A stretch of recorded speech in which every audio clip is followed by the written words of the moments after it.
Hola, ¿qué tal? Bienvenidos y bienvenidas a otro relato, como les había anunciado desde Bruselas, con el expresidente Rafael Correa Delgado, líder de la Revolución Ciudadana, un personaje histórico que les vamos a hablar de algunas cositas acá donde él reside, por supuesto, asilado político, después de la enorme, larga e intensa persecución de la que ha sido víctima. Bienvenido, Rafael, a este espacio. Muchas gracias.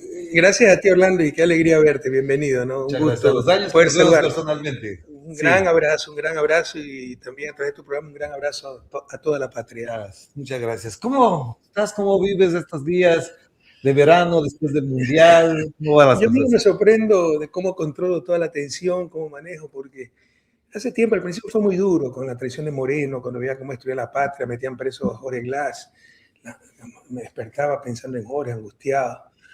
Pero reflexioné y dije, eso es lo que quieren, ¿no? Descontrolarnos, desequilibrarnos, así que por el bien de todos, para poder ayudar con eficacia, debo mantener la calma, debo mantener la alegría, debo mantener la esperanza. Y creo que lo he controlado bastante bien. Y este verano ha sido muy feliz porque en estos momentos, por eso tengo que cambiar tanto de hora, disculpa, Sí.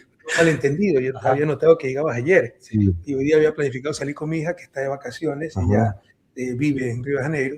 Y ya lo dije, por lo que tiene su vida, no me gusta decir estas cosas. Pero en todo caso, está aquí y ya se me va el sábado. Y hay que disfrutarlas, claro, hay que Y disfrutarlas. la semana hace una semana pudimos reunirnos con toda la familia. Mi hija que vive en el sur de Francia, mi hijo que está estudiando en alguna parte del mundo. En otro país nos pudimos reunir en el sur de Francia, en Avignon, en el Festival de Avignon, que eso es una maravilla, ¿no? Ir a espectáculos juntos. Pero por eso te critican, además. Vi a Wagner Moura, ¿no? Un gran amigo, puede estar en su espectáculo. Ya. Pero por eso te critican, francés, ¿no? Viste que andas viajando por el mundo, que no regresas al Ecuador, de que no rindes cuentas a la justicia. Bueno, las estupideces de siempre, porque me he defendido. Tú sabes que salí en una infracción de tránsito con decenas de miles de gente en la calle, algo inédito en la historia ecuatoriana. Yo no me olvido jamás de la caravana al aeropuerto. Y también latinoamericana, ¿no? No, y el regreso de la gente cuando ya salió del aeropuerto regresaba llorando. Bueno, en todo caso, vine acá, lo había anunciado en el 2014, por ahí mentirosos compulsivos como Janine Nostroza, como Jorge Ortiz, dicen que no me lancé en el 2016 porque diciendo que se iba a perder. Del 2014 dije que iba a venir a América. Y del 2014 no me voy a lanzar, pero así se miente, ¿no? Se miente ya groseramente. Y se le hizo una infracción de tránsito. Y empieza con la traición de Moreno, la cooptación de la justicia, el trujillato, que fue todo un golpe de Estado. Yo me despertaba todos los días para ver qué nueva acusación. Son ya como 60, ¿no? Indagaciones criminales. Más que Pinochet, el Chapo Guzmán, que Al Capone juntos. En todo caso, me he defendido bajo la jurisdicción del Estado y todo le he ganado. Eso es lo que no se dice en el país, las cloacas mediáticas. Todo lo hemos ganado. E incluso me han otorgado asilo político. ¿Qué pesa más? ¿La justicia corrompida ecuatoriana o la justicia belga? No hay ni por dónde empezar. Pero así manipulan a la gente, ¿no? Y sobre los viajes. En mi vida, Orlando, he comprado un ticket de business porque no me alcanza el presupuesto. Pero por razones de seguridad, cuando me invitan, te invitan en business. Pedimos, no, hay un protocolo, ¿no? Por seguridad que sea en business y incluso para un asistente, ¿no? En todo caso, y así es, ¿no? Y me invitan por todos lados. Y además, pues, obviamente, me llevan a buenos hoteles, ¿no? Yo cuando llego, te decía, el sur de Francia, como cualquier familia de clase media aquí en Europa, incluso en Latinoamérica.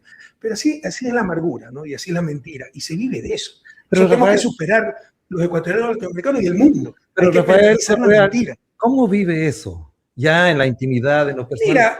Mira, es fácil decir, no debe afectarme porque hay que ser afecta, por supuesto que molesta, fastidia. Y lo que más molesta es cuando enfrenta a gente que no tiene nada que perder. Los Inostroza, los Balda, los Galo Lara, ¿cómo se llama este que vive despotricando ahora? Sergio Peña. O sea, gente sin dignidad, sin honor, que no tiene nada que perder. Y te dicen, pero mucha gente te critica, ¿por qué les haces caso a gente sin ese valor? Bueno, no es que se les hace caso, yo les contesto muy poco. Pero algunas veces hay que contestar, directamente incluso no les contesto, casi nunca. Pero algunas veces hay que contestar. Y algunas veces sí contesto, a mí yo no bloqueo comentarios, leo los comentarios, porque además te dan información, pero cuando hay algún grosero, tonto, sí se le contesta, entre otras cosas, No por él, por uno, pero desestresarse. Pero algunos son trolls y la gente te critica y dice, ¿por qué le contesta a un troll? Tal vez se te pasa una vez en cuando, pero la mayoría no son trolls. Normalmente se verifica que no sean trolls. A los trolls no les contesta. Pero también para uno desestresarse, ¿no? De repente poner en su lugar un idiota desestresa. ¿Qué tiempo le dedicas al teléfono a X al día? Porque buena parte también del estrés que te quieren provocar o que te están provocando tiene que ver con que estés conectado a eso. Si te desconectas, a lo mejor piensas en otras cosas. Y a lo mejor perdemos totalmente presencia en Ecuador, que es mi única forma de comunicar. Me han bloqueado todo. A mí me suspendieron hasta mi cuenta de Facebook. Un sinvergüenza que era diplomático, que nos odiaba, de esos amargados, y que trabajó para Moreno y fue representante de Facebook para la Río Andina, bloqueó mi cuenta.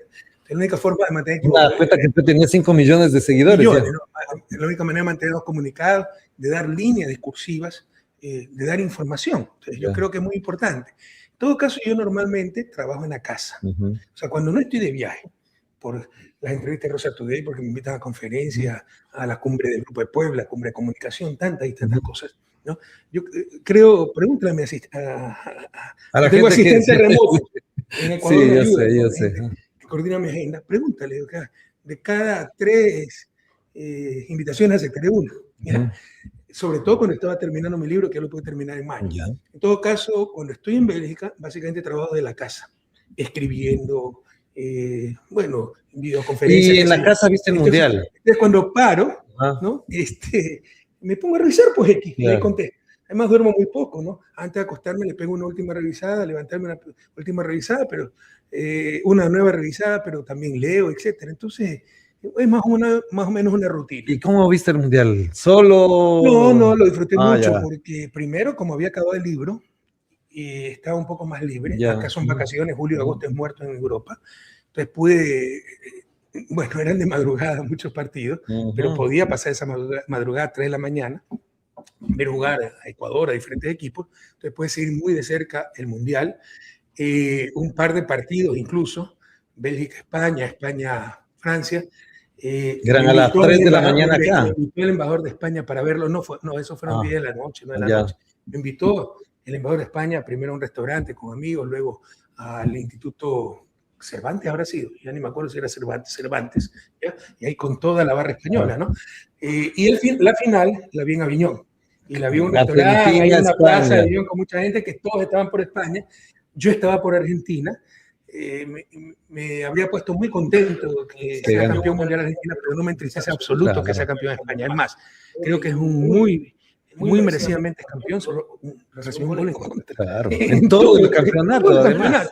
Y en el partido final, pues yo no sé qué le pasó a Argentina, pero si ganaba Argentina, hubiese sido un resultado absolutamente hay todo tipo de análisis para conocer y evaluar esa situación, pero el mundial fue atípico, digamos, muy atípico. A mí me hubiera encantado que gane Argentina, siempre, desde que estudié con argentinos en Illinois y me hice muy amigo de ellos.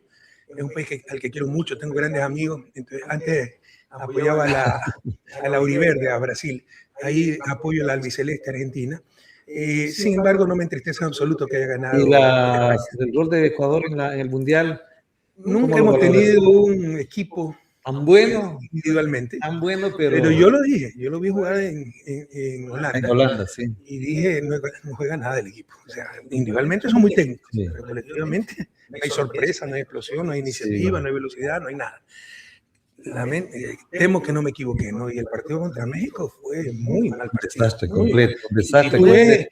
Lo que vale nuestro equipo frente al que vale el mexicano. Creo que solo Pacho, Caicedo e Hincapié vale más que todo el equipo mexicano. Y ahora, frente a eso, hay una reflexión que se ha gestado alrededor de eso. Decían, es mejor que haya perdido Ecuador y no haya pasado a las otras instancias del Mundial, porque se podría ocurrir que eso levantara el ánimo de la gente y evadiera lo que en realidad estaba viviendo. Es decir, cuando se sale del Mundial, la gente vuelve a la realidad y se encuentra que... Es una barbaridad, una barbaridad. O sea, lo que queremos de la patria, pues, así esto pueda beneficiar al gobierno, porque el estado de ánimo es muy importante.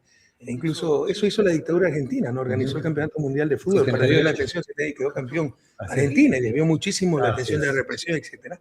Pero creo que el beneficio para el país es mucho mayor que lo que pueda beneficiar a un mal presidente, la dictadura, ¿no? Entonces creo que... No, pero además en el Ecuador... totalmente equivocada si alguien deseaba que que pierde Ecuador para que no se beneficie. Yo tengo de vecino una señora que vende camisetas, todas pirateadas, por supuesto, decía, antes del partido con México, las camisetas estaban a $30.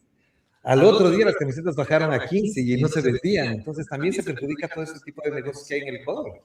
Oh, yes. Yo creo que el orgullo nacional hay que centrarlo en otras cosas, pero son motivaciones, son ilusiones motivadoras, sin lugar a dudas. El deporte, la cultura. Creo que los énfasis deben estar más bien en eliminar la pobreza, crecimiento económico, vanguardia tecnológica, pero esto ayuda también. Claro. Emocionalmente también. La actitud de la gente, ¿no? Y su estado de ánimo. Por ejemplo, ahora Carapaz queda campeón y levanta el ánimo. Un orgullo para todos, claro, pese a que un tour duro. Todos sus éxitos no son gracias al apoyo de las instituciones ecuatorianas, sino a pesar de las instituciones, claro, porque le bloquearon mucho su carrera, claro, en Ecuador. Ahora, Rafael, la invitación para conversar tenía que ver con algo que... Yo una vez anduve con Carapaz. Sí, en un gabinete itinerante en Tulcán, no me acuerdo. En Huaca. Huaca puede ser. Ajá. Era como 2.800 metros de altura, muerto. Hasta las 2 de la mañana, la noche cultural, 6 de la mañana salir a andar en bicicleta, y a un agencioso en mi equipo no se le ha ocurrido otra cosa que invitar a la selección juvenil del Carchi. Que era Carapaz. Ahí estaba Carapaz. Claro. Y por supuesto, subiendo cuestas, yo no quedé ni con Miguel, y estos chicos subían silbando. Ahora, Rafael, la invitación... tantas que me hicieron. La invitación para conversar también tenía dos propósitos. El uno, ya vamos a ver, es el tema del libro que ya está terminado, que implica, porque tendríamos que leerlo. Pero lo primero es que no... No te lo mandé, no, te lo puedo mandar entero. O sea, tengo Tú me corriste un capítulo. Sí, tengo capítulos del libro, pero vamos a eso. La otra es que no se ha profundizado suficientemente, y hablándolo así, frente a frente, es mucho mejor. Son 20 años de tu inicio como carrera política, sí, exitosa, digamos, 2006, ¿no? Sí. En abril se funda Alianza País y en... Del 2006. Del 2006. Y en octubre, enero de 2007 ya somos gobierno. Perdón, septiembre y octubre creo que es la segunda vuelta. Sí, puede ser. En enero arranca ya el gobierno de Rafael Correa. A 20 años de aquello, que no es poca cosa, son 20 años, gente que nació en esa época tendrá ahora 20 años y quizás no se acuerda de todo lo que significa. Para Rafael Correa, ¿qué significó en ese momento la incursión, como se dice vulgarmente, a la política, con una carrera exitosa que termina en el 2017 en calidad de presidente saliente? ¿Qué es exitosa? Exitosa es cambiar el país irreversiblemente, no lo logramos. Entonces, en ese sentido, yo te puedo decir, a mí Noboa cree que me insulta al decirme amargado. Por supuesto que hay que estar triste por la situación de la patria. El que no está triste es un traidor a la patria, como Noboa, porque su patria es Estados Unidos. Pero ¿quién puede estar contento con lo que tenemos? Los enfermos renales muriéndose por falta de atención, sin medicina en los hospitales, deserción de centenas de miles de estudiantes, convertir en el país más violento de toda América Latina y de América en general. ¿Quién puede estar contento con eso? Por supuesto que se va a entristecer. Y en ese momento, ¿cómo? En todo caso, no significa que esa tristeza controle tu vida. Hay que ver las cosas positivas. Yo creo que soy un tipo muy optimista por naturaleza, ¿no? La familia que tienes, tus hijos, lo buenos que son. Que algo ha quedado, porque hay intangibles que quedan, han destruido mucho lo tangible, y lo intangible también lo valoran. La mentira es ser astuto, normal, ser corrupto, ser astuto. Cualquier estupidez te lo dice. Suspender partidos políticos, que Correa también lo hizo, y manipulan a la gente, una barbaridad. Y eso es ser astuto, no ser sinvergüenza, no tener amor por y algunos dicen que eso es liderazgo. Es firme. O sea, un sinvergüenza que solo vive la trampa. Entonces están más perdidos que Papá Noel en junio, pero en todo caso. Bueno, a esos 20 años. Entonces, ¿qué es ser exitoso? Entonces yo creo que la tarea está incompleta. El país era mi proyecto vital, ya íbamos por un camino extraordinario, éramos ejemplo. No era quien le duela, ¿cómo puede negar lo evidente? ¿No? Para América Latina y para el mundo nos conocían como el jaguar latinoamericano. Y ahora yo vivo acá, somos ejemplo de todo lo malo. Somos causa de risa cada vez que ocurre algo ridículo, cada vez que sale este payaso con su tontería. Entonces, los cargamentos de droga en el banano. A ver, uno de los principales puertos de entrada del banano en Europa. Entonces aquí el prestigio de Ecuador está por los suelos. En todo caso, algo queda, sobre todo lo intangible. Por ejemplo, que la gente reclame en los hospitales atención a los pacientes renales. Antes no había atención a los pacientes renales. La gente no se da cuenta de la diferencia, ¿no? Antes no hubiera sido nada extraño. No había, se moría sin diálisis, ¿no? Cuando yo empiezo a inaugurar las unidades de diálisis, Le pregunto a los doctores, ¿cuánto cuesta esto en el sector privado? $1.000, $1.200 mensual. ¿Y quién podía pagar eso? Claro. ¿Y qué Se morían, por eso se morían. Eso no era noticia. Y ahora se mueren. Los muertos no eran noticia. El gasto público para salvar vidas sí era noticia. El gasto público, populismo, ¿no?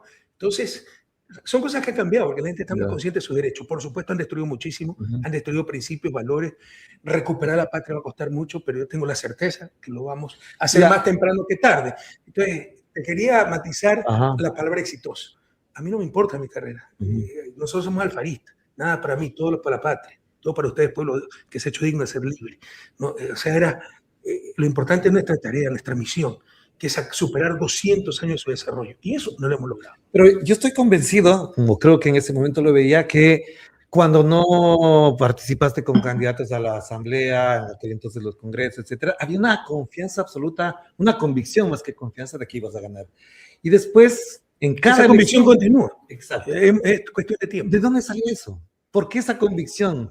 Hace 20 años cuando todo estaba en contra. Es difícil de explicar, pero tú tienes ciertas certezas en tu vida, en tu alma, en tu corazón, y estás convencido de aquello. Y hay gente que te decía que no, que vas a perder todo. No, pues, yo me acuerdo de los Alberto Acosta, esa gente que le encanta. Gustavo Larrea decía, de la política, que decía, si llegamos a un tercer puesto, será un gran éxito, y que en julio, durante el Mundial, porque el Mundial 2006 también, no se olvide, no me molesten, la falta de entrega, ¿no? Un burgués, pues. Aunque el burgués se evita de ser burgués, se queda. En todo caso... Pero estabas convencido de que se ratifica que... Entonces, en todo caso, son de esas certezas que tú llevas en el alma y que aún continúan. Y una de esas certezas es volver al país. Por supuesto, eso es cuestión de tiempo. ¿Cuándo ha tenido éxito la persecución contra dirigentes auténticos, honestos? O sea, más temprano que tarde se le va a derrumbar toda la farsa del caso Soborno, que también es causa de risa a nivel mundial. Solo los más enfermos en Ecuador pueden aceptar una barbaridad así. Pero ya son 8 años de... Bueno, tuvieron éxito en el corto plazo. En el corto plazo cambiaron la historia del país. La traición de Moreno fue exitosa. El Trujillato, ese golpe de Estado fue exitoso. La fiscal Diana Salazar, con los montajes... judiciales, con los falsos testimonios, con los disparates, ¿no? Ella no acusó por influjo psíquico, fueron los jueces que sentenciaron, pero empezó acusando por A, los condenaron por B, sin derecho a la defensa, sin nada. Fueron exitosos en el corto plazo. Verán lo que dice la historia. Los jóvenes que nos están viendo vivirán para ¿Y en qué momento? Pero en vida, atento, vamos a recuperar la patria. ¿Y en qué momento sientes tristeza de no estar allá? ¿Cuándo te llega más? ¿Pero en qué momento? ¿Cuándo ocurre eso? Cada muerto, cada tragedia que ocurre. Cuando le matan al chico de 20 años porque estaba en un billar con otros amigos, incluso de adversarios políticos, me vieron criticándome, ¿no? Por supuesto que eso desgarra el alma. Cuando tú tienes hijos y piensas en la pérdida de vidas tan jóvenes, adolescentes, cuando vemos los enfermos renales que se nos mueren en los hospitales por no tener dinero, cuando vemos la decadencia de la educación pública, payasos sinvergüenzas como Carlos Vera, dicen que es un éxito porque disminuyó la matrícula pública y aumentó las privadas, cuando es la antítesis de la democracia, del desarrollo, la base de la democracia, la base de un verdadero desarrollo, es una educación pública de acceso masivo, de excelente calidad y en lo posible gratuita, o al menos que todo el mundo pueda acceder a ella, ¿no? Entonces, por supuesto que uno siente tristeza cuando hicieron quebrar el ferrocarril, cuando pararon las cosas de inducción, cuando han destruido Yacha, cuando pararon la refinería del Pacífico, cuando pararon las escuelas del Milenio, cuando destrozaron UNASUR, primera vez en la historia que aquí era capital de un organismo multilateral, y el propio gobierno ecuatoriano, este traidor a la patria, Lenín Moreno, suspende UNASUR. Por supuesto que eso te afecta. No, y además hay gente que le pagaban para que cerrara, por ejemplo, medios públicos, gente que me reemplazó a mí, a la que los le pagaban medios un sueldo, que era un orgullo. Le pagan un sueldo para que destruya los medios públicos. Yo me acuerdo cuando me operé en la rodilla en Cuba, estaba convaleciendo en Cuba. Allá Sevilla Corte B. Y qué orgullo, la calidad de programación. El telégrafo, qué nivel que tenía. Ahora es una payasada, TC, que lo han convertido en una cloaca para lanzar mentiras. Pero en la tristeza, ¿qué es lo que alivia esa tristeza? La paz con uno mismo. Saber que hicimos lo correcto, hicimos lo posible. Son cosas que suceden. Eso tardas en integrarlo. ¿Ya? Pero el hombre es él y sus circunstancias, ¿no? Entonces, es como si puede ocurrir un accidente que te cambia la vida. Si yo hubiera tenido una gran discapacidad, como amigos míos lo tienen, me hubiera dedicado tal vez a eso y no hubiera podido tener vida pública. O sea, las circunstancias te condicionan. Tuvimos este accidente que se llamó Lenín Moreno, esa traición, más el Trujillato, más todo esto. Pero un accidente. Habrá que enfrentarlo con alegría y habrá que superarlo. Entonces, ¿qué es lo que te mantiene Porque en el fondo te digo, yo te puedo decir que soy feliz, que pese a la tristeza de ver a mi patria destrozada, porque la verdad la felicidad viene de la paz con uno mismo. Hay una tarea inconclusa, la misión de sacar adelante el país, superar 200 años de su desarrollo. Pero también tienes la conciencia tranquila que lo hiciste bien, hiciste todo lo posible, trabajaste día y noche por la patria. Y bueno, son imponderables, inesperadas, cosas inesperadas como la traición de un sinvergüenza como Moreno, claro, de la cual se aprovechó la clase política de siempre. Una de las cosas por las que decides salir del gobierno, no lanzarte a la reelección, venir a vivir en Bélgica, es el costo familiar que se implicaba. Sí. Estos 8 años, ¿qué costo ha significado para la familia? Siempre, porque para la familia es muy duro, ¿no? Muy duro. Eso es lo que más molesta.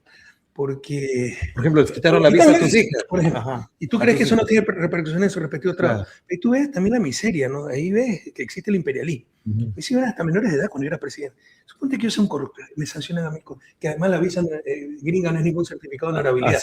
Los más grandes delincuentes, Ganter, tienen la visa y le quita... Los señores de Isaías están ahí. Le quita a la fiscal de La Haya, a los jueces de la Corte Internacional Penal, son unos sinvergüenzas. Pero en todo caso, meterse con niños, eso es miserable, miserable. Entonces sí, se indigna, ¿no? Pero por supuesto, o sea, salí, yo dije en el 2014 que no me iba a lanzar.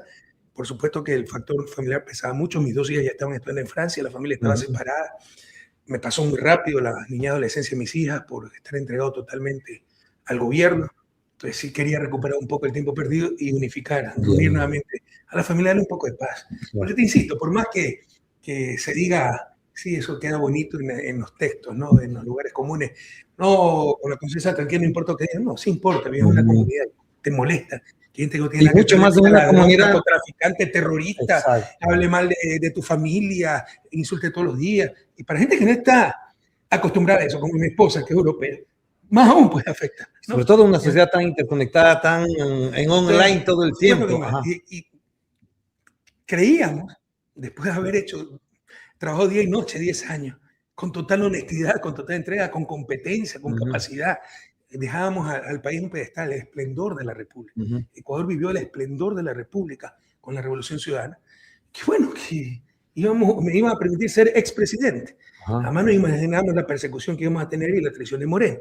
Entonces, por supuesto que afectó a la familia el que sigan persiguiendo, insultando en los casos de lo de la visa, las acusaciones todos los días, la condena obviamente, y por ejemplo, yo ni siquiera he podido comprar una casa aquí, no me ha faltado trabajo, pero tengo que arrendar porque las centenas de miles de euros que se han gastado en abogados. Ahora, tú planteas el regreso, la expectativa, la esperanza de volver, eso es como un instrumento político. ¿Cómo ves a la Revolución Ciudadana como instrumento político ahora en esa perspectiva? Hay un pensamiento estratégico, una tarea estratégica para la recuperación de la patria, volver al poder, después de todo lo que ha pasado, que no dejan ganar las elecciones, que hay fraudes constantes en América Latina y ya parecen normales. Sí, pero no nos pidas más allá de lo que podemos dar. O sea, en estos momentos ya sobrevivir es un éxito. Todo lo que nos han hecho nosotros, nos robaron Alianza País. Luego tuvimos que participar con lista 5, la eliminaron antes de las elecciones del 2021. Nos tuvimos que participar con lista 1, después nos volvieron lista 5, fue lista 1, lista 5. Después nos pasaron al partido lista 5, ahora lo proscriben nuestros candidatos.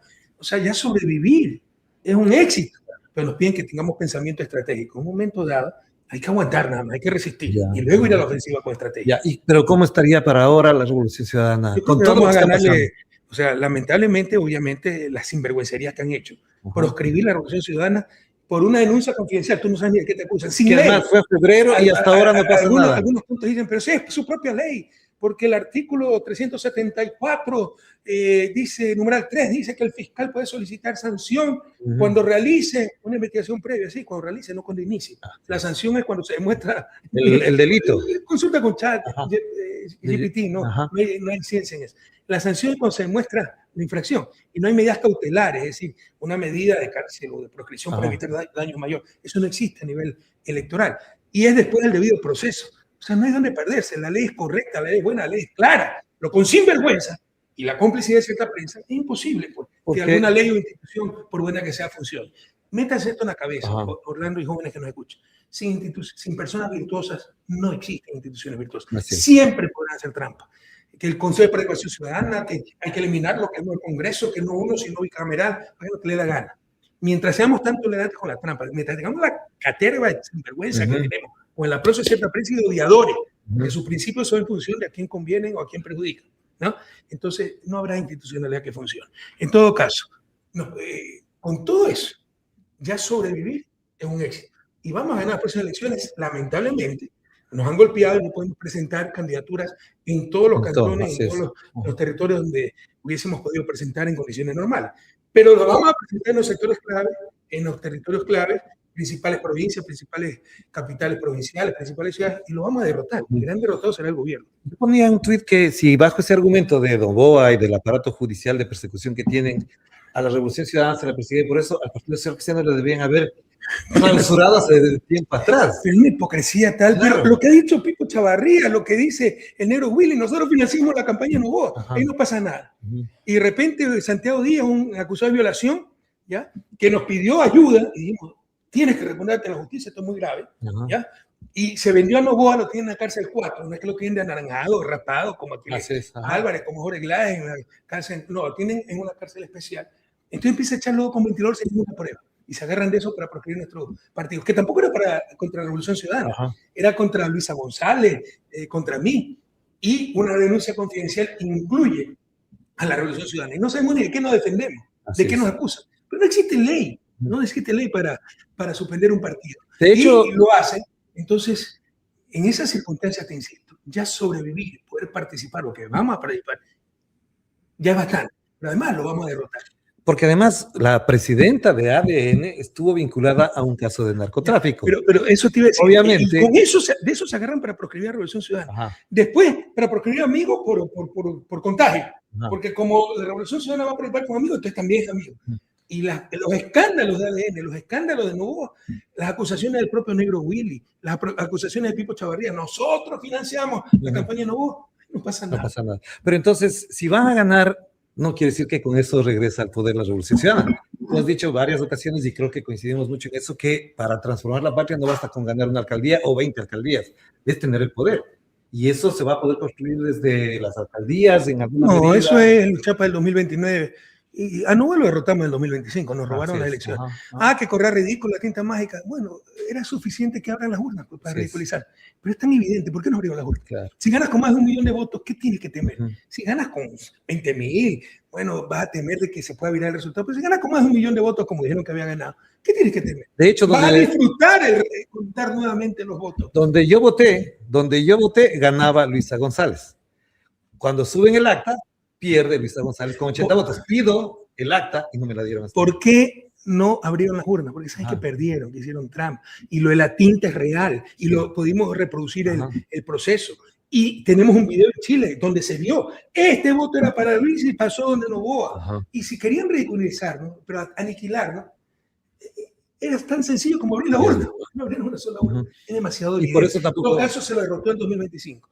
Lo volveremos a derrotar en 2029. El problema es que no deben derrotarlo, porque Consejo Nacional Electoral, Tribunal de Constitución Electoral, no pueden ser más descaradas sucursales de Noboa de lo que son. O sea, es una sinvergüencería total, pero completa. Tú lo has dicho. O sea, a nosotros nos sancionan porque un tipo, por una denuncia confidencial y por denuncias públicas de con sentencia, no sancionan ADN. O sea, es descarada la doble moral, la manipulación de la justicia. Los candidatos de la Revolución Ciudadana que van a ganar en estas elecciones próximas en las alcaldías y prefecturas, ¿están conscientes, ustedes han conversado de que ese solo hecho de participar les puede convertir ya en víctimas de la persecución, en detenidos? Lo sé muy bien, pero el miedo es el mejor aliado para Noboa. Si todos nos uniéramos, el miedo lo tendría Noboa, que lo tiene, como un cobarde, además. Mira lo de la revocatoria del mandato, o sea, tira muy machito. Bueno, le piden formularios y los niegan. Contra Pablo Muñoz lo dieron enseguida. Cuando a mí me quisieron recoger firmas, yo mismo dieron los formularios, le dieron. Y el payaso Carlos Vera no la firma. Miedo 2000, pero vamos, yo los apoyo totalmente, nos vemos en las urnas.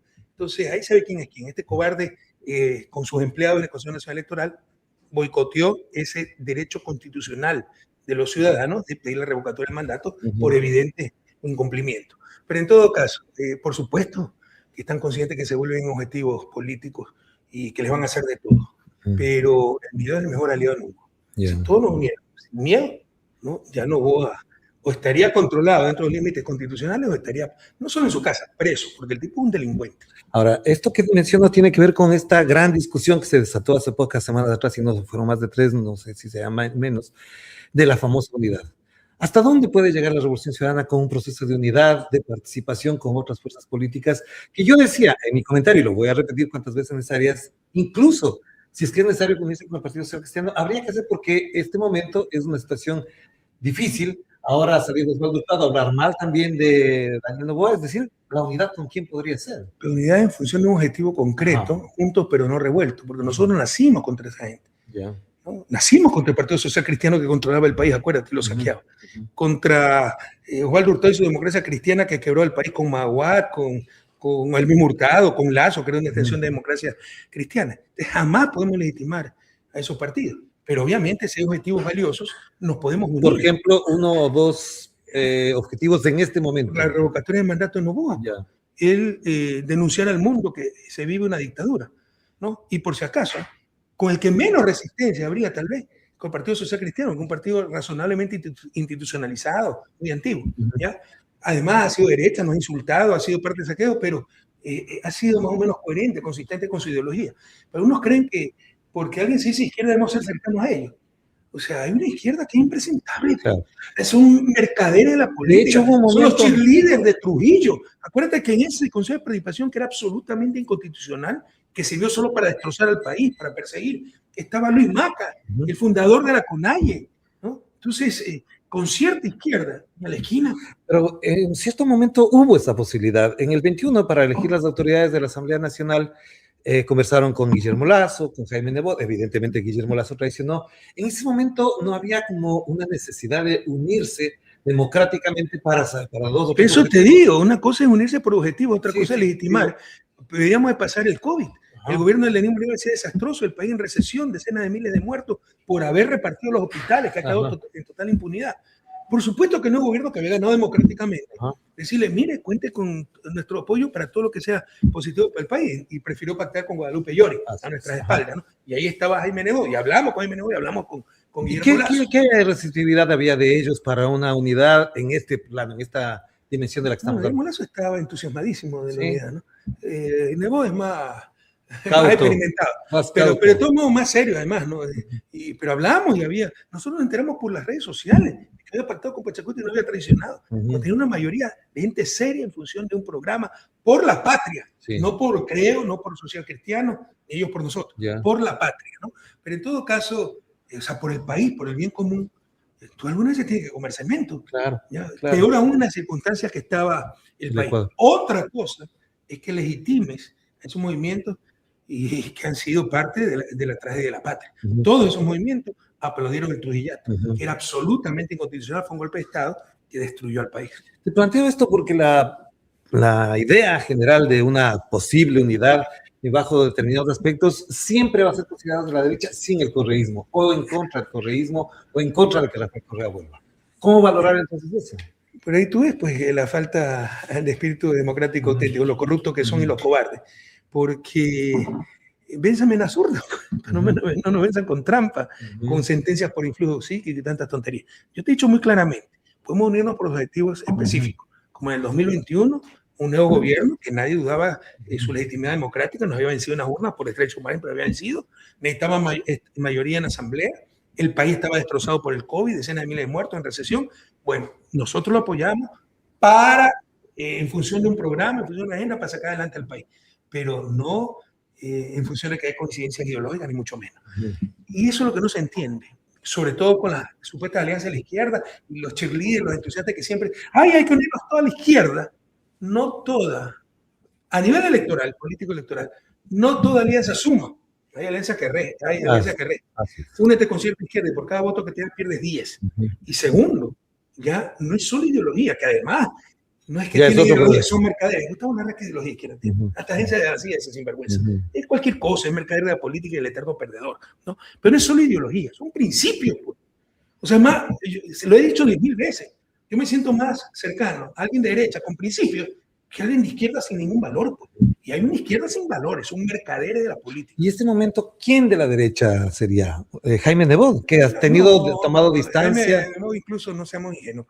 La persecución que se dio contra nosotros es imposible sin la anuencia de Jaime Nebot y los socios cristianos. Ellos manejaban. Que ellos manejaban las el sistema de justicia manejaban a Moreno. Pues no nos engañemos en eso. Ya. También Lazo pactó con Lazo, ¿no? Pero no, entonces no hay derecha que pueda. No, pero sí hay. Yo tengo un Ramiro Aguilar, por ejemplo. ¿Ah? Un Ramiro Aguilar, te doy un ejemplo. El tipo siempre fue un crítico hacia nosotros. El rato en que empezó la persecución como abogado honesto, dijo, esto es imposible. Y públicamente nos ha apoyado. Claro. Entonces, esa derecha con valores, por supuesto que... Ramiro García, dices. No, Aguilar. Ramiro García es un delincuente. Ramiro Aguilar. Pero Ramiro García ahora es víctima de lo que él mismo ayudó a crear. Muchos son víctimas, Gabriela Panchana, todo eso, de lo que ellos mismos sembraron. Claro. Ahora Gabriela Panchana sufre esas consecuencias del monstruo que ayudaron a crear. Así es. Ahora, de los amigos que tuviste hace 20 años... La misma izquierda, que nos van a proscribir. Ustedes mismos lo sembraron. Hace 20 años... tenías unos amigos cuando llegaste al poder. ¿Cuántos quedan de ellos? Muchos.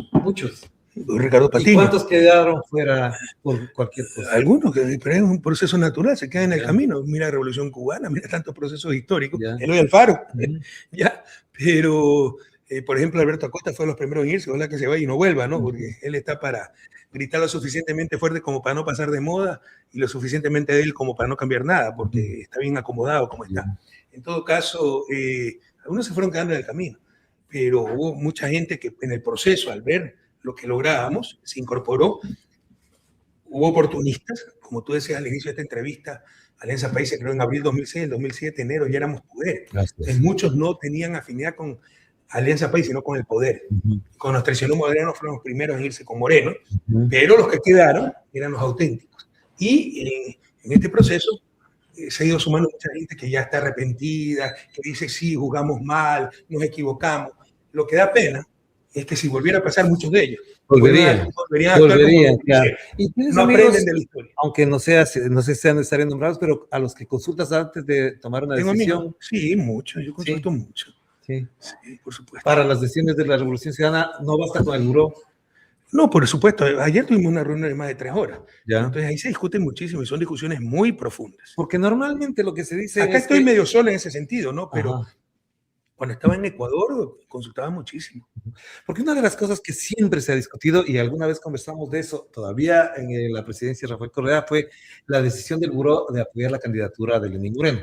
Y tú me mostraste un papel en que la votación a favor de Lenín Moreno no contaba con tu voto en ese momento. ¿Cómo medir eso a la distancia de los años? Yo asumo la responsabilidad histórica. O sea, yo hubiera podido evitar que Lenín Moreno sea candidato, nunca me convenció del todo. Pero la gente dice que tú fuiste responsable de eso, y yo les digo. Yo soy el responsable de eso. Claro, pero líder. En la votación del buró no estaba tu voto. Eso es irrelevante. No, pero es que eso es decisivo también, porque mucha gente parecería que eso no. O sea, te puedo decir que el 95% de ese país apoyaba a Lenín Moreno, había una gran presión para que haya Lenín Moreno. No necesariamente yo era el partidario de eso. Pero palo porque bogas, palo porque no bogas. Si me oponía era el autoritario, si no me oponía era entonces el que permitió el desastre del país. ¿Quién iba a imaginar lo que era Moreno? O sea, yo no era entusiasta partidario Moreno, pero tampoco, nunca me imaginé que era un traidor de esa dimensión y un corrupto, ¿ya? En todo caso, es mi responsabilidad sin lugar a dudas. Y ese momento hubiese sido mejor Jorge Glass. Era más difícil ganar con Jorge, pero obviamente jamás hubiera traicionado. Es más, era mejor perder contra Guillermo Lasso. Yo estoy seguro que si perdíamos contra Guillermo Lasso, no hubiese ocurrido el desastre que ocurrió con la traición de Moreno. Y hay una anécdota que te la comentaba alguna vez que tiene que ver con que sales de una reunión, si no me equivoco, me corregirás, de París, y tú le dices a una persona muy legal, dices, este señor nos va a traicionar. No fue esa palabra. ¿No fue así? Pero fue una reunión con becarios donde Lenín Moreno confiesa que es de centro derecha. Y yo, en plena, ya en la campaña de centro derecha, y yo sí comuniqué eso a algunas personas, pero ya estaba todo el andamiaje para apoyarlo, sobre todo de los compañeros de la sierra, ¿no? ¿Ya? Y no hubo cómo parar ese momento, nada ya. Podía pararlo, pero ya te digo, yo subestimé los peligros. O sea, es mi responsabilidad. Ya. Ahora, a la distancia de los años, volviendo a ese tema, la Revolución Ciudadana se ha ido reconfigurando, digamos, frente a las agresiones, la persecución y demás. ¿Cuál es ahora el mensaje de la Revolución Ciudadana para los jóvenes que quisieran integrar la Revolución Ciudadana, porque aquí he visto en Europa gente joven, de 25 años, que dicen que quisiera participar de ese proceso, pero ¿por qué deberían participar en el Ecuador o fuera del Ecuador, tomando en cuenta todo lo que vive el mundo en general, que es una arremetida tremenda lo que pasa en Colombia, lo que pasa en Perú? Pero precisamente, pues, con mayor razón hay que decir presente para que no vengan los payasos que están llegando. Pero además, cuidado. O sea, ahí yo creo que se está leyendo mal la realidad. En Colombia prácticamente hubo un empate. Es más, están seguros que les robaron las elecciones. Yo creo que igual. En Perú, el territorio peruano ganó la izquierda, pese a todo lo que le han hecho. ¿Ya? Y gana Keiko con 20.000, 30.000 votos de voto exterior. Entonces, no hay que subestimar, o sea, lamentablemente esto es winner takes all, ¿no? Pero prácticamente un empate existe. Y además, cuando tú desagregas la votación, en Colombia arrasaron entre los jóvenes. La izquierda arrasó entre los jóvenes.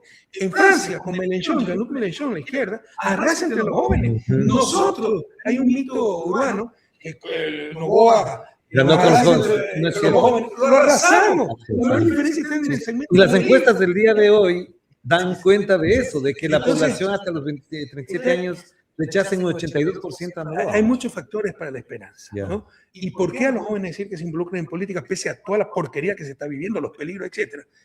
Porque es su patria, es su familia, es su sociedad, es su comunidad. Y si no están ellos, vendrán los peores. Ahora, ¿cómo valoras, por ejemplo, lo que está pasando con Estados Unidos y el resto del mundo?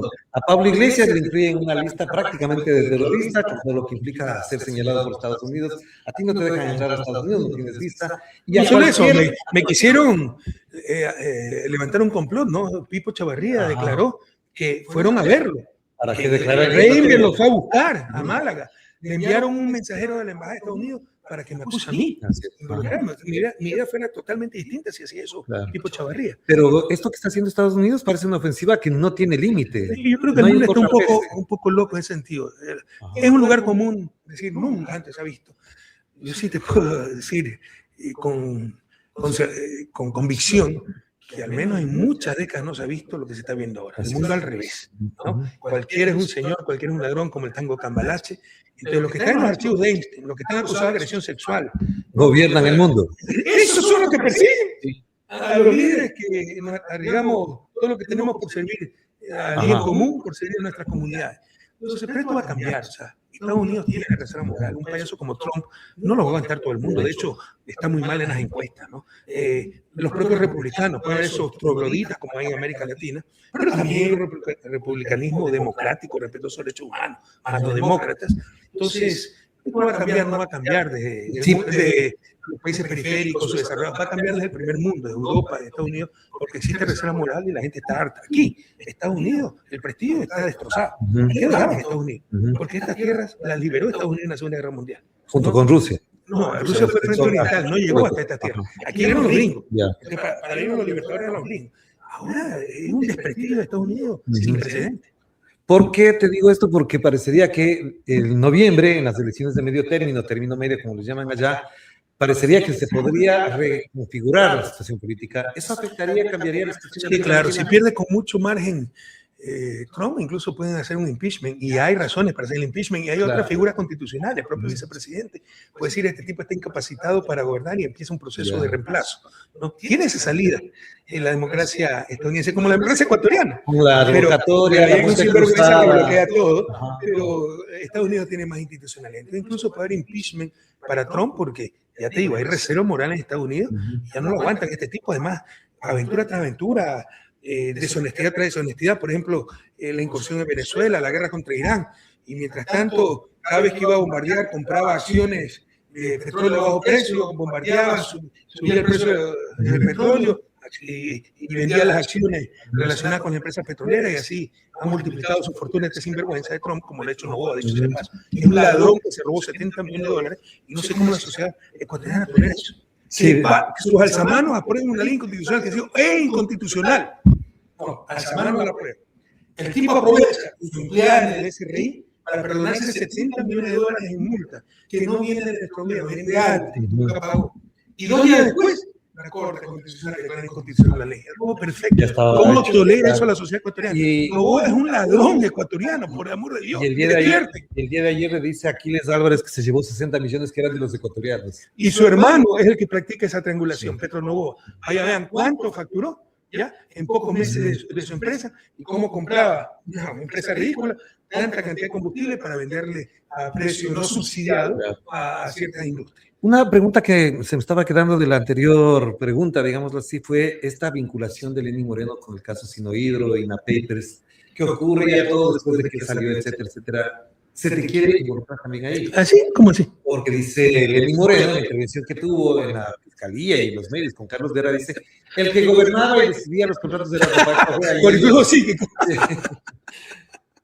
¿Cómo pasó eso con Lenín Moreno? ¿Cómo pudo pasar eso con Lenín Moreno en ese momento? Bueno, no lo sabíamos, pero el caso Sinohidro es tal vez el único caso donde se ha determinado toda la ruta del dinero. No es que dice Correa, el caso Soborno, ¿dónde están los dólares? ¿Dónde está la plata que se robó Jorge Glass?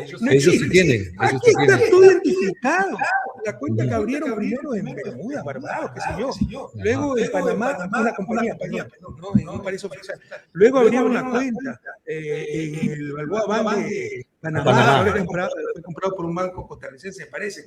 INA Investment, INA por los nombres de las hijas de Moreno, Cristina, Irina y Karina, creo que son. ¿Ya? Está la ruta del dinero. Hay 4 asistencias penales internacionales. Si no me equivoco, Suiza, Panamá, Estados Unidos y por ahí alguna otra. Entonces, está demostrado los pagos.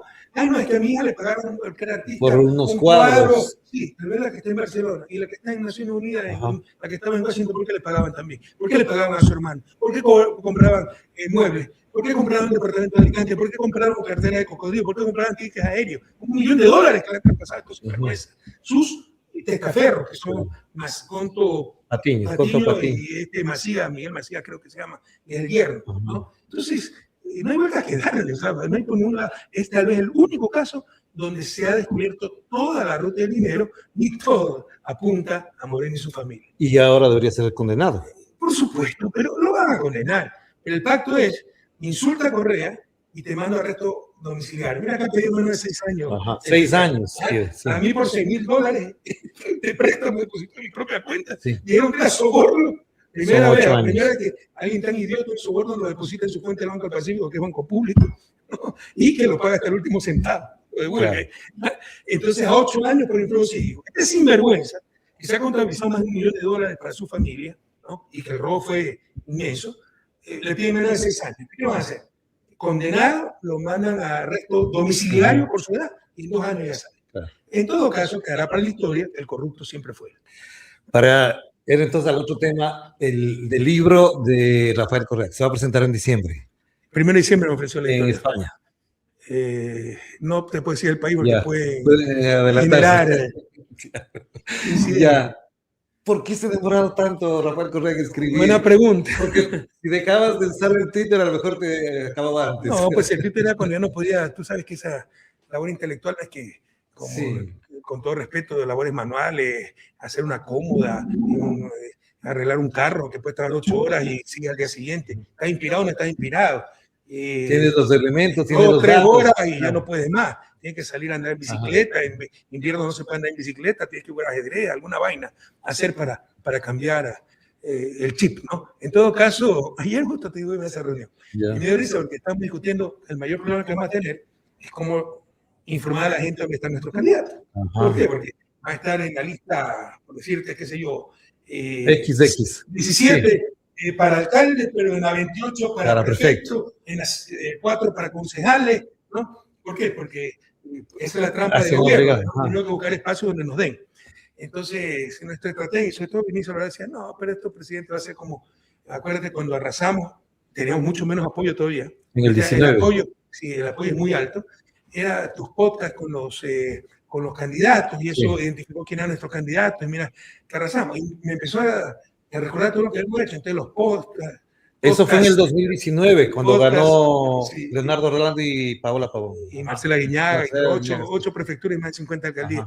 Y me empezó a enumerar todo lo que hemos hecho, cuánto tiempo pasé en México, trabajando en Venezuela, en Argentina, grabando. Y le dije, con razón me demoré 8 años haciendo un libro. Claro. Pero ahora, aquí nos están dando una manito con esto nada más. ¿De qué va el libro? ¿Por qué ese libro después? O más bien la pregunta sería, después de Ecuador, Banana y República, fue un libro, un gran desarrollo, incluso editorial en su momento, con traducciones al chino, al inglés, al francés. Al inglés nunca me lo trajeron. Al inglés no. Tal vez hasta el chino el vio. libro, hasta el persa. El chino vio. Chino, francés, menos inglés. Ya. ¿Qué hay de diferencia entre el uno y el otro? ¿O cuánto ha evolucionado? Farsi, ¿no? ¿Cómo se llama el idioma persa? El idioma Irán, farsi creo que. No recuerdo bien. También. Sí. ¿Cuál es el salto entre ese libro? El libro de Banana República, en términos intelectuales. Y pelota de calentamiento al lado del otro. O sea, este sí es un libro muy completo.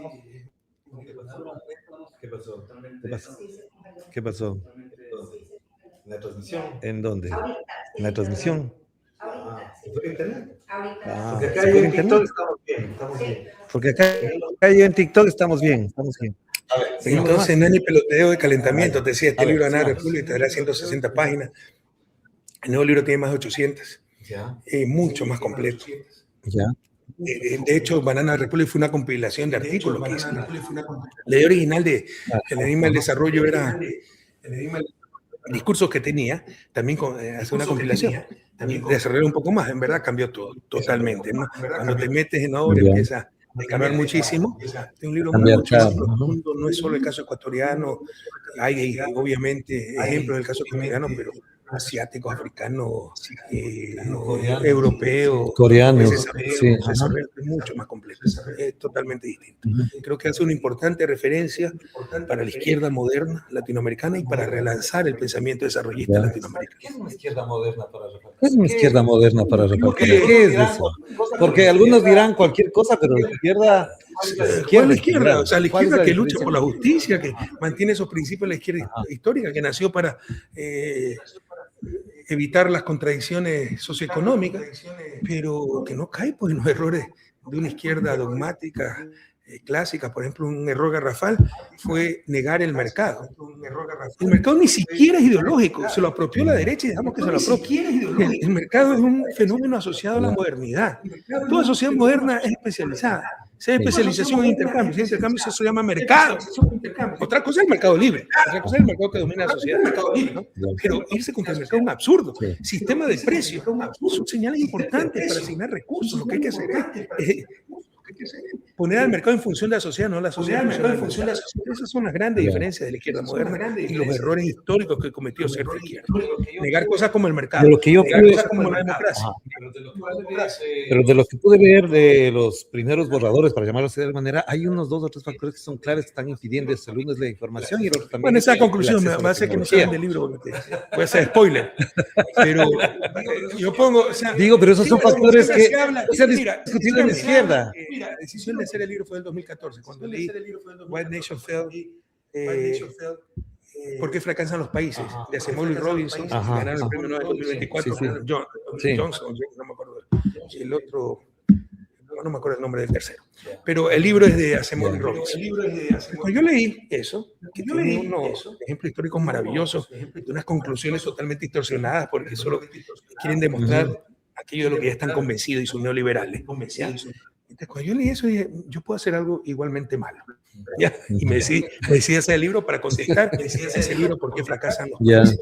Obviamente, en la marcha desechas cosas, incluyes otras muchas cosas, etcétera, ¿no?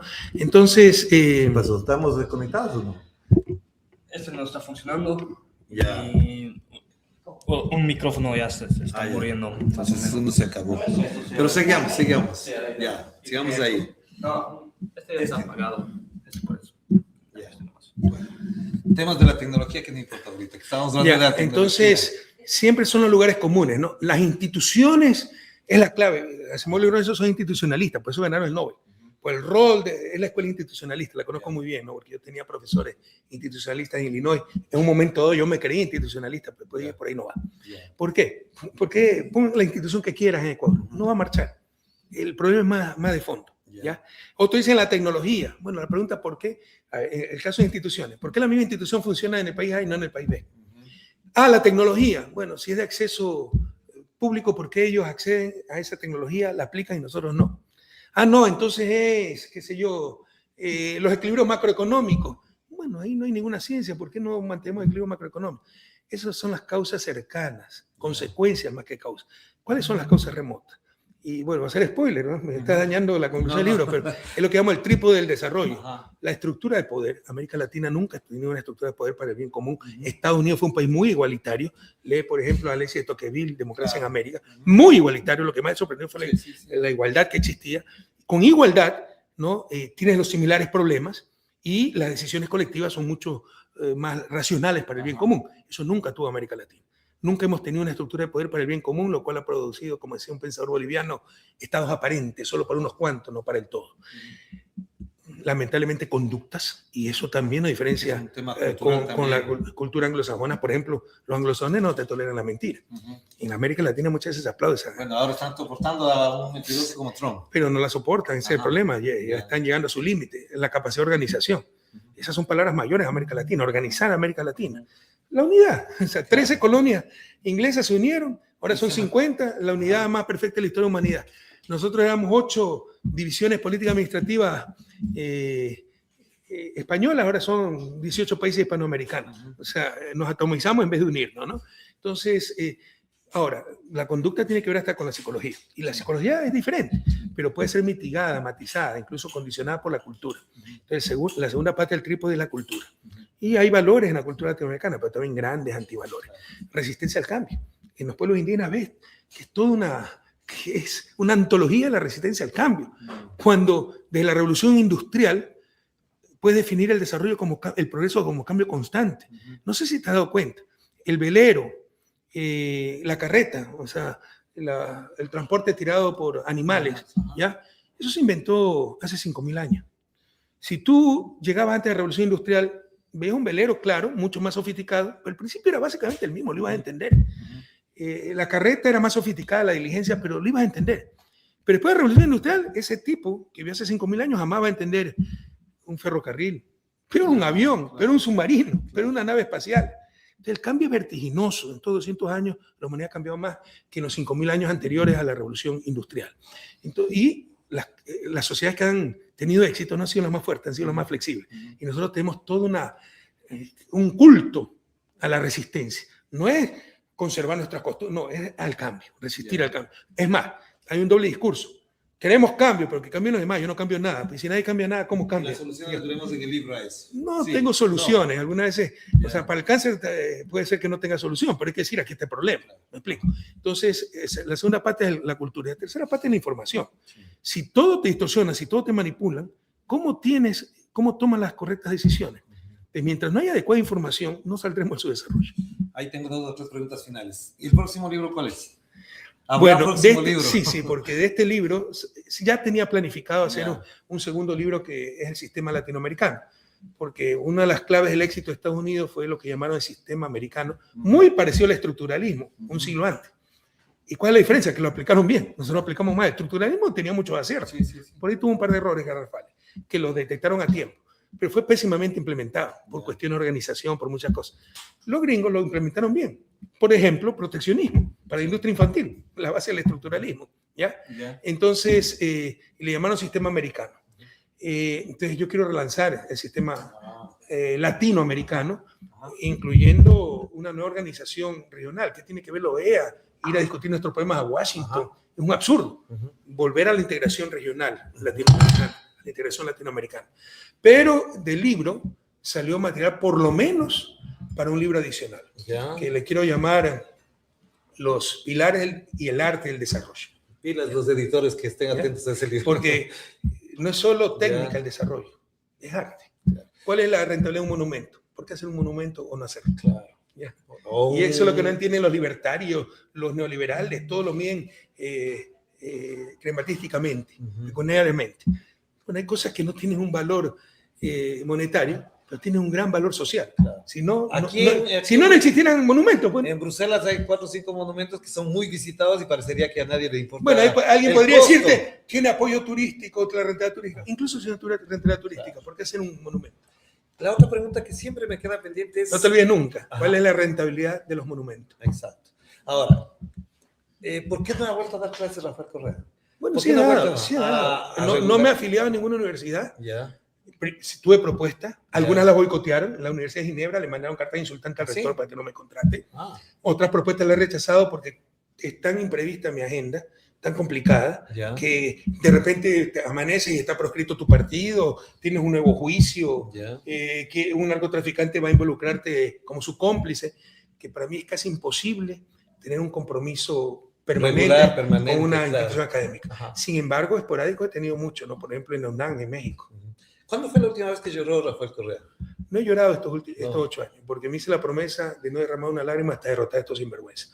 Probablemente me pase algo familiar. Mi madre tiene 92 años. Lloraré por eso. Pero llorar por el país, sí, he tenido ganas de llorar. Pero prometí no lanzar. Por eso, no derramar una sola lágrima hasta no derrotar a estos sinvergüenzas. ¿Cuándo fue? No recuerdo. Porque había unas imágenes en Ecuador sobre eso. No recuerdo sinceramente. Cuando estaban en Yacha y, por ejemplo, un discurso fue una... Sí, a mí yo soy muy sensible en esas cosas. Algunos dicen los hombres no lloran, entonces ¿para qué no pusieron lágrimas? ¿Ya? Entonces, cuando veo una tragedia, o sea, las tragedias sí me hacen llorar, ¿no? O sea, por la persecución, por eso, no voy a llorar.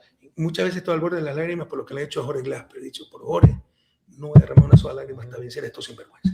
¿Y a quién de los enemigos? Ojalá pueda mantener la promesa, porque no sabía que iba a durar tanto esta tragedia. Claro. ¿Y a cuál de los enemigos que tuviste en algún momento le perdonarías y te reconciliarías? Si es que viene. Ha pasado algunos, pero que no han llegado enemigos, porque los enemigos es cuando realmente son gente detestable, traidores a la patria, y con esa gente ni a la esquina. Pero, por ejemplo, gente que en un momento dado se despistó, incluso se portó mal. Y te puedo dar un ejemplo, ¿no? Diego Borja, que fue hasta nuestro candidato vicepresidencial. Del cual alguna gente vino a verme acá, me pidió disculpas. Y ciertos periodistas, sin embargo, hay muchos periodistas que hoy no nos atacan, pero tampoco reconocen todas las barbaridades que hicieron, ¿no? Por ejemplo, Boscán. Boscán vino acá con el sinvergüenza de Luis Vivanco, con su esposa, a cual respeto mucho. Creo que es una gran mujer, muy inteligente, ¿no? Buena, pero vino con ella a molestar a mi familia, a entregarme cartas insultantes, en el buzón de mi casa, y a filmar mi departamento que arrendaba en un edificio de 3 pisos, a decir que ese era mi edificio, a filmar el pequeño estudio que tenemos, el llamado ático, que sí es mío, y a filmar la casa del novio de mi hija, que estaba en un barrio acomodado, parece que también era mío. Y hicieron un reportaje diciendo que tenía 3 casas. Hoy no nos ataca Boscán, no sé si nota eso. Nada, Mónica Velázquez dijo incluso que cree que ha sido el mejor presidente. Ya reconocieron ¿cómo te puedo llamar? La infamia que crearon cuando vinieron acá. Ya reconocieron y dijeron claramente, es mentira y pedimos disculpas. ¿Y quién podría ser el ser humano ecuatoriano que reciba el legado de Rafael Correa para las próximas décadas? Hay mucho. Y tal vez todavía no lo conozco. Claro, ¿ya? Sí. Sin embargo, sí me preocupa muchas veces que en la Revolución Ciudadana no se entiende que nosotros estamos en política por una misión, no por una carrera política. Hay mucho sectarismo, muchas peleas. Algunos no entienden que adversarios son los que han destruido el país, creen que adversario es el que le quiere quitar espacio. Hay mucha inmadurez en eso. Yo creo que necesitamos también al interno de la Revolución Ciudadana crecer mucho en cultura política. Y una de las cosas para cerrar entonces ya es que efectivamente la militancia ha fallado en ser militancia. Es decir, asumir... No todas, pero sí para la magnitud de nuestro partido y la importancia, deberíamos ser mucho más eficaces. Militantes. O sea, la aplicación RC5 tiene 100.000 suscriptores. Un tuit mío debería ser replicado 100.000 veces y no es replicado 100.000 veces. Entonces nos falta mucha organicidad y mucha militancia. El propio bloque, es un bloque de más de 60 personas, cada uno con 2, 3 asesores, 200 personas. Debería tener mucho más impacto. Tal vez estoy siendo injusto, porque otra cosa es estar allá, son perseguidos, calumniados, boicoteados, pero siempre se puede hacer un poco más. Y la ausencia de medios de comunicación también. Mira, si la izquierda no entiende que mientras tengamos esa clase de prensa no vamos a ningún lado, que no es una cuestión, o sea, es muy vanidosa. Entonces, para que no digan que atentamos contra la libertad de expresión, eso no es libertad de expresión. Eso, la antítesis a la libertad de expresión, eso es libertad de manipulación. Y sin información no existe ni siquiera democracia. Si la izquierda no enfrenta claramente, valientemente, inteligentemente ese problema, no tenemos futuro. Nosotros no enfrentamos a la derecha, enfrentamos a sus medios de comunicación. Sí, en eso coincidimos totalmente. Gracias, Rafael, por Gracias a ti, Orlando. Muchísimas gracias por hablar. Un abrazo, ¿no? Un abrazo a toda la patria. Y gracias a ustedes, gracias por acompañarnos, gracias por estar aquí. Este ha sido un diálogo, como les decía, así, distendido, abierto, largo, no sé cuánto estuvimos. Estuvimos casi 1 hora, creo. 1 hora. Se fue volando. Sí, se fue volando. Muy bien. Muchísimas gracias. Gracias de verdad, de todo corazón. Que pasen bien. Cuídense.